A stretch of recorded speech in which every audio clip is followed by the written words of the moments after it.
इसी तरह जब आप कहते रहते हैं कि मैं बचपन में ज़हीन था, अब नहीं हूँ, मैं जवानी में एक्टिव था, अब नहीं हूँ, तो आप माज़ी में फंस जाते हैं और हाल के दरवाज़े बंद कर देते हैं। हकीकत में आपके दिमाग के अंदर अभी भी सीखने की सलाहियत है, जिस्म के अंदर अभी भी अडैप्ट करने की ताकत है, रूह के अंदर अभी भी जगने और जागने की गुंजाइश है। मगर शर्त ये है कि आप अपनी ज़बान और अपने ज़हन की प्रोग्रामिंग बदलें। जब तक आप खुद को बूढ़ा, नाकाम, ख़त्मशुदा, लेट, लूज़र कहते रहेंगे, आपकी कहानी आगे नहीं बढ़ेगी। अब ज़रा ज़ाविया उलट करते हैं।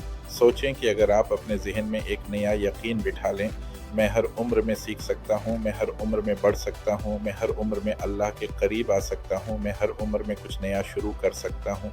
ये जुमला सिर्फ हौसला अफ़ज़ाई नहीं बल्कि हकीकत भी है। 2 चीज़ें मिलकर आपकी तकदीर बदल सकती हैं, मेहनत और दुआ। अल्लाह ने कहीं नहीं कहा कि सिर्फ नौजवान की दुआ कबूल होती है या सिर्फ जवान की मेहनत बाबरकत होती है, बल्कि अल्लाह बार-बार कुरान में कहता है कि जो कोशिश करेगा उसे उसकी कोशिश का बदला मिलेगा।